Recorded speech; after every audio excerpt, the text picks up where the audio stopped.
यहाँ के साथियों के पास मेरा नंबर है, कोई मई कलाल एक हदीस, एक सिर्फ हदीस बयान कर दे, और 1,00,000 कम पेश 36,000 सहाबा में से कोई एक सहाबी पेश कर दो कि जो ये कहे मैंने हजूर के पीछे नमाज पढ़ी है, मैंने हजूर को अपनी आंखों से देखा है, आप नमाज पढ़ा रहे थे और आपके हाथ नाफ के नीचे थे। कोई एक रिवायत दिखाओ।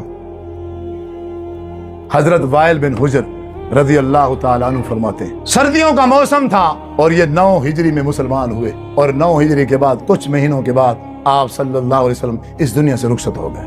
आखिरी लम्हे की बात बता रहा हूँ। हजरत वाइल बिन हुजर फरमाते हैं, मैं आया, सर्दियां थी, और मैंने आके सल्लैतु खल्फ रसूलिल्लाह सल्लल्लाहु अलैहि वसल्लम, आपके बिल्कुल पीछे खड़े होके मैंने नमाज पढ़ी, और इरादा मेरा ये था, नया मुसलमान था, नमाज पढ़ने का तरीका नहीं आता था, कि मैंने कहा जाऊं हजूर को देखूं तो सही आप नमाज कैसे पढ़ते हैं। कहते हैं मैं पीछे खड़ा हूं, आपने अल्लाहु अकबर कहा, अपने दोनों हाथों को कंधों के बराबर उठाया, और फिर अपना दायां हाथ अपने बाएं हाथ के ऊपर रख दिया, और फिर दोनों हाथों को मैंने अपनी आंखों से देखा है हजूर को कि अपने दोनों हाथों को आप सल्लल्लाहु अलैहि वसल्लम ने सीने पे रख दिया। अल्लाह, खत्म हो गया इख्तलाफ, खत्म हो गया इख्तलाफ। मुसलमान का हक बनता है जिसने हजूर का कलमा पढ़ा है। सहाबी कह रहा है हदीस ठीक है, सनद भी सही है, वो कहते हैं मैंने आंखों से देखा हजूर को कि हमारे नबी ने जब नमाज पढ़ी है तो हाथ कहां बांधे, सीने पे। ये मेरे नबी की नमाज है। आपकी मर्जी, तरीका अपनाओ, आपकी मर्जी ना अपनाओ, आपकी मर्जी, लेकिन मेरे नबी का नमाज पढ़ने का तरीका यही है। आप रिसर्च करो, आप तहकीक करो, आप ढूंढो, आप तलाश करो, इसके अलावा आपके नमाज पढ़ने का और कोई तरीका आपको सही सुन्नत के साथ नहीं मिलेगा।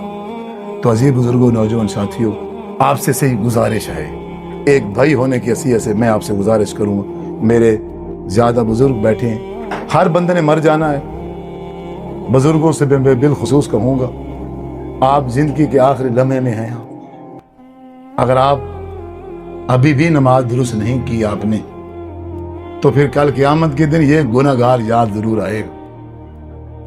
आप फिरका वारियत से दूर हट जाएं। आप कोई बरेलवी नहीं है, देवबंदी नहीं है, हम जितने हैं सब, वो हमारे अब्बा जी का नाम हजरत आदम है, या बरेलियों का बाप और है, वहाबियों का और है, एक ही बाप है ना हम सबका, हम सब का खुदा, हम सब का नबी, ये कुरान, किबला। तो वो कौन सी चीज है जो हमें मुख्तलिफ कर रही है? कोई चीज आ गई है ना बीच में, और कोई चीज बीच में आ गई है ना जो हमें अलग कर रही है, जुदा कर रही है, उसी चीज को छोड़ना पड़ेगा ना, तो छोड़ दो। वो फिरका वारियत है, वो छोड़ दो। इन मौलवियों को, मुझ समय तमाम मौलवियों को छोड़ दो, किसी मौलवी में कोई भरोसा नहीं है। आप अब क़यामत है, कुर्ब क़यामत है, हमें किसी पे एतबार करने की जरूरत ही नहीं है।